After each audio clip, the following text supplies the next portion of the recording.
Hello dear students, welcome back to my YouTube channel. So today we are going to discuss about roles of social worker.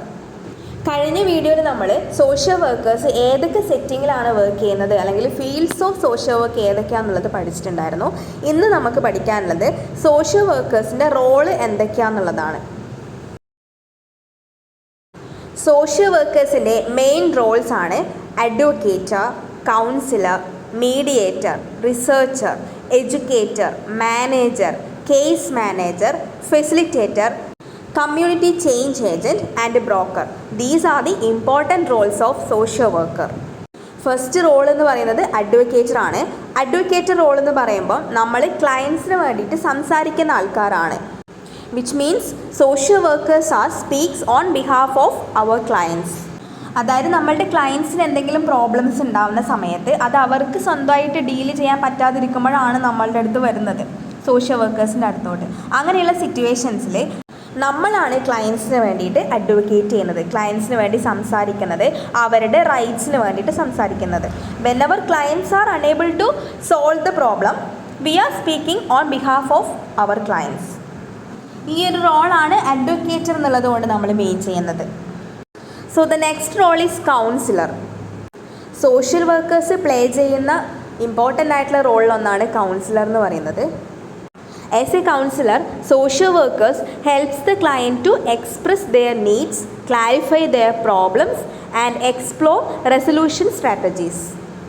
നമ്മളുടെ ക്ലയൻസിന് എന്തെങ്കിലും പേഴ്സണലായിട്ടോ അല്ലെങ്കിൽ സൈക്കോളജിക്കലോ ആയിട്ടുള്ള പ്രശ്നങ്ങൾ ഉണ്ടാകുന്ന സമയത്ത് അവർ നമ്മളുടെ അടുത്തോട്ട് വരികയാണ്. ആസ് എ കൗൺസിലർ നമ്മൾ അവരെ ക്ലയൻസിൻ്റെ റിയൽ പ്രോബ്ലം ഐഡൻറ്റിഫൈ ചെയ്യാനും അത് സോൾവ് ചെയ്യാനായിട്ടുള്ള സ്ട്രാറ്റജീസ് ബിൽഡ് ചെയ്യുകയാണ് നമ്മൾ ഈ ഒരു കൗൺസിലർ റോളിൽ ചെയ്യുന്നത്. കൗൺസിലർ റോളിൽ ഇരിക്കുന്ന സമയത്ത് നമ്മളൊരു നല്ല ലിസണർ ആയിരിക്കണം. നമ്മൾ അവരുടെ ഇഷ്യൂസ് എല്ലാം കേട്ട് അതിന് സയൻറ്റിഫിക്കായിട്ട് അനലൈസ് ചെയ്ത സമയത്ത് നമുക്ക് ആക്ച്വൽ പ്രോബ്ലം എന്താണെന്നുള്ളത് ഐഡൻറ്റിഫൈ ചെയ്യാൻ വേണ്ടി പറ്റും. അതിനുശേഷം നമ്മൾ ബെറ്റർ ആയിട്ടുള്ളൊരു റെസൊല്യൂഷൻ സ്ട്രാറ്റജി നമ്മൾ ഫോർമുലേറ്റ് ചെയ്ത് ക്ലയൻറ്റിൻ്റെ പ്രോബ്ലംസ് സോൾവ് ചെയ്യുകയാണ് ചെയ്യുന്നത്. അതുപോലെ തന്നെ കൗൺസിലിംഗ് പ്രോസസ്സിലൂടെ നമുക്ക് ഒരു ക്ലയൻറ്റിൻ്റെ പേഴ്സണൽ സ്ട്രെങ്ത്, അവരുടെ കപ്പാസിറ്റീസ്, അവരുടെ നെഗറ്റീവ്സ് എല്ലാം തന്നെ മനസ്സിലാക്കാൻ വേണ്ടി പറ്റും. അതിനനുസരിച്ചിട്ട് ഏറ്റവും എഫക്റ്റീവ് ആയിട്ടുള്ളൊരു പ്രോബ്ലം സോൾവിങ്ങിലേക്ക് എത്താൻ വേണ്ടി ആസ് എ കൗൺസിലർ നമുക്ക് വർക്ക് ചെയ്യാനായിട്ട് പറ്റും. നമ്മളുടെ ക്ലയൻറ്റിന് അവരുടെ പ്രോബ്ലംസ് സോൾവ് ചെയ്യാനായിട്ട് ഏറ്റവും നല്ല രീതിയിൽ ഹെൽപ്പ് ചെയ്യുക എന്നുള്ളതാണ് ആസ് എ കൗൺസിലർ നമ്മൾ ചെയ്യുന്നത്. Third role is mediator. പലപ്പോഴും മീഡിയേറ്റേഴ്സായിട്ട് സോഷ്യൽ വർക്കേഴ്സ് ആക്ട് ചെയ്യാറുണ്ട്. അതായത് രണ്ട് ആൾക്കാർ തമ്മിൽ ഡിസ്പ്യൂട്ട്സ് ഉണ്ടാകുന്ന സമയത്ത് അവരുടെ ഇടയിൽ ആ ഒരു ഡിസ്പ്യൂട്ട്സ് അല്ലെങ്കിൽ കോൺഫ്ലിക്റ്റ് റിസോൾവ് ചെയ്യുക അല്ലെങ്കിൽ കോംപ്രമൈസ് ചെയ്യാനായിട്ട് നമ്മളൊരു മീഡിയേറ്ററായിട്ട് വർക്ക് ചെയ്യേണ്ടി വരും. അതാണ് ഒരു മീഡിയേറ്റർ റോൾ എന്നുള്ളത് കൊണ്ട് ഉദ്ദേശിക്കുന്നത്. നമ്മളുടെ ക്ലയൻറ്റിന് ഒരു ഇഷ്യൂ ഉണ്ടാവും, അതൊരു സെക്കൻഡ് പാർട്ടി ആയിട്ടുള്ളൊരു ഇഷ്യൂ ആയിരിക്കും. ഈ രണ്ട് പാർട്ടീസും തമ്മിലുള്ള ഡിസ്പ്യൂട്ട്സ് അല്ലെങ്കിൽ കോൺഫ്ലിക്റ്റ് നമ്മൾ റിസോൾവ് ചെയ്യുകയാണ് ഈ ഒരു മീഡിയേറ്റർ റോള് ചെയ്യുന്നത്. നമ്മൾ അതിൻ്റെ ഇടയിൽ നിന്നിട്ട് ഈ രണ്ടാൾക്കാർ തമ്മിൽ ഇഷ്യൂ നമ്മൾ എന്ത് ചെയ്യുന്നു, കോൺഫ്ലിക്റ്റ് നമ്മൾ റിസോൾവ് ചെയ്യുന്നു അല്ലെങ്കിൽ കോംപ്രമൈസ് ചെയ്യാൻ വേണ്ടിയിട്ട് ശ്രമിക്കുന്നു. ഇപ്പോൾ നമ്മൾ ഫാമിലി കോർട്ടിൽ ഒരു കൗൺസിലറായിട്ട് വർക്ക് ചെയ്യുകയാണെങ്കിൽ അവിടെ നമ്മളുടെ ക്ലയൻസ് എന്ന് പറയുന്നത് ഈ കപ്പിളായിരിക്കും. ഇവർ രണ്ടാളും തമ്മിലൊരു കോൺഫ്ലിക്റ്റ് ഉള്ളത് കൊണ്ടാണ് അവർ ഫാമിലി കോർട്ടിൽ വന്നിട്ടുള്ളത്. അപ്പോൾ ഈ രണ്ടാൾക്കാരുടെയും നടുക്ക് നിന്ന് അത് കോംപ്രമൈസ് ചെയ്യുക, അതായത് ഒരു മീഡിയേറ്ററായിട്ട് വർക്ക് ചെയ്യുക എന്നുള്ളതാണ് ഈ ഒരു റോള് കൊണ്ട് നമ്മൾ മെയിൻ ചെയ്യുന്നത്. മീഡിയേറ്റർ റോൾ എന്ന് പറയുന്ന സമയത്ത് നമ്മൾ അറ്റ് ലാസ്റ്റ് മ്യൂച്വലി സാറ്റിസ്ഫൈയിങ് ആയിട്ടുള്ളൊരു എഗ്രിമെൻറ്റിലേക്ക് എത്തണം. രണ്ട് പാർട്ടീസിനും മ്യൂച്വലി സാറ്റിസ്ഫൈയിങ് ആയിട്ടുള്ളൊരു സൊല്യൂഷനിലേക്ക് എത്തുക എന്നുള്ളതാണ് നല്ലൊരു മീഡിയേറ്റർ റോള് നിൽക്കുന്ന ഒരാൾ ചെയ്യേണ്ടത്. അതുപോലെ തന്നെ മീഡിയേറ്റർ റോള് നിൽക്കുന്ന സമയത്ത് നമ്മൾ എപ്പോഴും ഒരു ന്യൂട്രൽ സ്റ്റാൻഡ് ആയിരിക്കും എടുക്കുന്നുണ്ടാവുക. മിക്കവാറും രണ്ടാൾക്കാർ തമ്മിൽ കോൺഫ്ലിക്റ്റ് ഉണ്ടാകുമ്പോൾ നമ്മൾ ആ ഒരു ഇഷ്യൂ സോൾവ് ചെയ്യാനായിട്ട് പോകുന്ന സമയത്ത് നമ്മളൊരു ന്യൂട്രൽ ആയിട്ടുള്ളൊരു സ്റ്റാൻഡാണ് എടുക്കേണ്ടത്. എന്നിട്ട് അതിൻ്റെ ഒരു ഏറ്റവും ജസ്റ്റിസ് ആയിട്ടുള്ളൊരു ഭാഗത്ത് നമ്മൾ നിൽക്കുക. അല്ലാതെ നമ്മൾ ആ രണ്ട് പേരെയും ഒരേപോലെ കേൾക്കാനും അവരുടെ സൈഡ് മനസ്സിലാക്കാനൊക്കെ നമ്മൾ ശ്രമിക്കണം. Next role is researcher.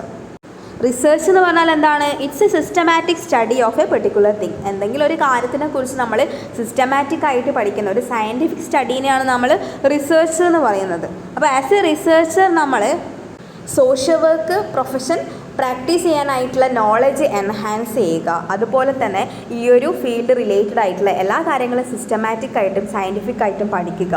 Psychological ആയിട്ടുള്ള കാര്യങ്ങൾ പഠിക്കുക, ഇങ്ങനെയുള്ള എല്ലാ കാര്യങ്ങളും അതിനെ പ്രോപ്പറായിട്ട് ഇവാലുവേറ്റ് ചെയ്യുക.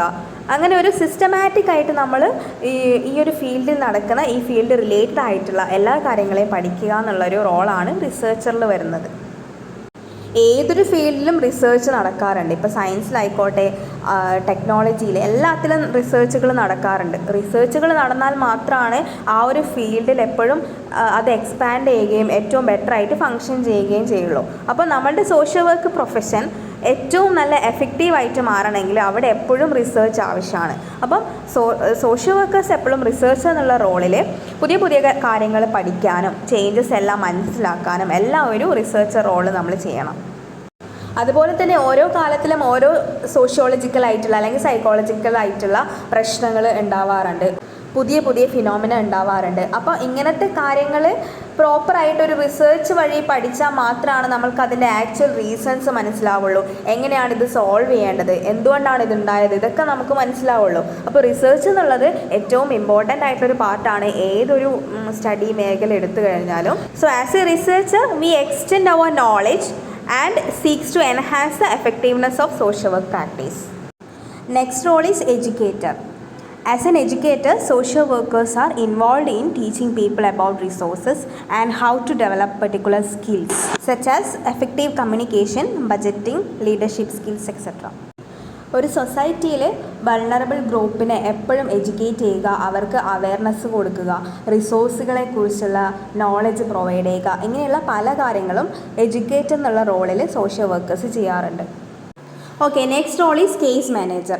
In the role of case manager, the social worker locates services and assists their clients to access these services. അതായത് നമ്മളൊരു ഏജൻസി അല്ലെങ്കിൽ ഒരു സെറ്റിങ്ങിൽ വർക്ക് ചെയ്യുന്ന സമയത്ത് നമ്മളുടെ ക്ലയൻസ് എന്ന് പറയുന്നത് നമ്മളുടെ ഓരോ കേസുകളാണ്.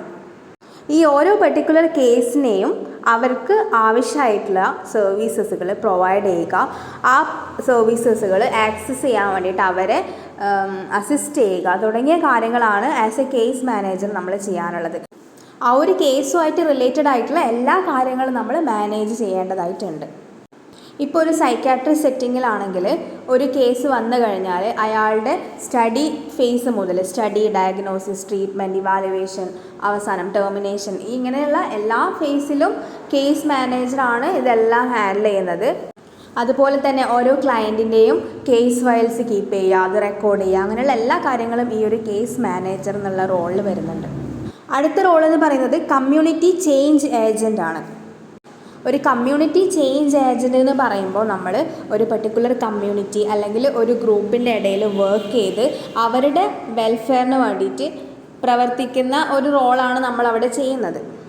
ഓരോ കമ്മ്യൂണിറ്റിയിലും എന്തെങ്കിലും പ്രശ്നങ്ങളുണ്ടാവും, ആ കമ്മ്യൂണിറ്റിയുടേതായിട്ടുള്ള സ്പെസിഫിക് പ്രോബ്ലംസ് ഉണ്ടാവും, അത് ഐഡൻറ്റിഫൈ ചെയ്ത് ആ ഒരു കമ്മ്യൂണിറ്റിയുടെ ടോട്ടൽ വെൽഫെയർ ഇംപ്രൂവ് ചെയ്യാനായിട്ടുള്ള ആക്ടിവിറ്റീസ് ഒക്കെ ചെയ്യുന്നത് വഴി നമ്മൾ ആ ഒരു കമ്മ്യൂണിറ്റിയുടെ ചേഞ്ച് ഏജൻ്റായിട്ടാണ് വർക്ക് ചെയ്യുന്നത്. നമ്മളിപ്പോൾ ഒരു NGOയിൽ വർക്ക് ചെയ്യുമ്പോഴായാലും അല്ലെങ്കിൽ ഏതെങ്കിലും ഒരു ഗവൺമെൻറ് പ്രോജക്ട്സിൽ വർക്ക് ചെയ്യുമ്പോഴൊക്കെ നമ്മൾ ഈ ഒരു കമ്മ്യൂണിറ്റിയിൽ ഇൻവോൾവ് ചെയ്ത് കമ്മ്യൂണിറ്റിയിൽ പാർട്ടിസിപ്പേറ്റ് ചെയ്തിട്ടാണ് വർക്ക് ചെയ്യുന്നത്. അപ്പോൾ ആ സമയത്ത് നമ്മൾ ആ ഒരു കമ്മ്യൂണിറ്റിയുടെ ചേഞ്ച് ഏജൻറ്റ് എന്നുള്ള റോളാണ് ചെയ്യുന്നത്.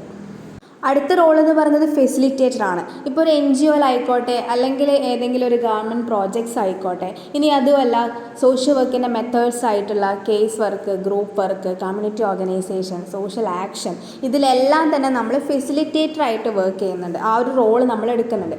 എന്തെങ്കിലും ഒരു സ്പെസിഫിക് ഒബ്ജക്റ്റീവ് സാറ്റിസ്ഫൈ ചെയ്യാൻ വേണ്ടിയിട്ടാണ് നമ്മൾ കേസ് വർക്കോ ഗ്രൂപ്പ് വർക്കോ കമ്മ്യൂണിറ്റി ഓർഗനൈസേഷനൊക്കെ കണ്ടക്ട് ചെയ്യുന്നത്. ആ ഒരു പ്രോസസ്സ് നമ്മൾ ഫെസിലിറ്റേറ്റ് ചെയ്യുന്നുണ്ട്. എല്ലാ മെമ്പേഴ്സിനെയും മുന്നോട്ട് കൊണ്ടുവരാനും ആ ഒരു ആക്ടിവിറ്റി അതിൻ്റെ ഒരു ഒബ്ജക്റ്റീവ്സ് ഫുൾഫിൽ ചെയ്യാനൊക്കെ നമ്മൾ ഫെസിലിറ്റേറ്റ് ചെയ്യുകയാണ് ചെയ്യുന്നത്. ഇനി വേറെ സോഷ്യൽ വർക്കേഴ്സിൻ്റെ റോൾസ് എന്ന് പറയുകയാണെങ്കിൽ ഓർഗനൈസർ, കോർഡിനേറ്റർ, ഇതൊക്കെയാണ്. ഓർഗനൈസർ എന്ന് പറഞ്ഞാൽ അറിയാമല്ലോ, ഒരു പ്രോഗ്രാം നടക്കുന്ന സമയത്ത് അതിന് വേണ്ടിയിട്ടുള്ള എല്ലാ കാര്യങ്ങളും ഓർഗനൈസ് ചെയ്യാനുള്ളൊരു റോള് സോഷ്യൽ വർക്കേഴ്സ് ചെയ്യാറുണ്ട്. അതുപോലെ തന്നെ കോർഡിനേറ്റർ, പല ഗവൺമെൻറ് സ്കീംസുകളുണ്ട്, പ്രോജക്ട്സുകളുണ്ട്, ഓരോ NGOസിൻ്റെയും അവരുടേതായിട്ടുള്ള സർവീസുകളുണ്ട്. ഇതെല്ലാം പ്രോപ്പറായിട്ട് കോർഡിനേറ്റ് ചെയ്ത് ആ ഒരു പ്രോഗ്രാം അല്ലെങ്കിൽ ആ ഒരു ആക്ടിവിറ്റി ഏറ്റവും ഫുൾഫിൽ ആവുന്ന രീതിയിൽ, എഫക്റ്റീവ് ആവുന്ന രീതിയിൽ നടത്താൻ വേണ്ടിയിട്ടുള്ള കോർഡിനേറ്റർ എന്നുള്ള റോളും സോഷ്യൽ വർക്കേഴ്സ് ചെയ്യാറുണ്ട്. സോ ഇത്രയാണ് ഇമ്പോർട്ടൻ്റ് ആയിട്ടുള്ള റോൾസ് ഓഫ് സോഷ്യൽ വർക്ക് എന്ന് പറയുന്നത്. നിങ്ങൾക്കിതെല്ലാം മനസ്സിലായിട്ടുണ്ടാകുമെന്ന് വിചാരിക്കുന്നു. അപ്പോൾ എല്ലാവരും നന്നായിട്ട് പഠിക്കുക. എക്സാമൊക്കെ ആവാറായി. അപ്പോൾ എല്ലാവരും എല്ലാ പോർഷൻസും കവർ ചെയ്യുക, നന്നായിട്ട് സ്കോർ ചെയ്യുക. എല്ലാവർക്കും all the best. Thank you.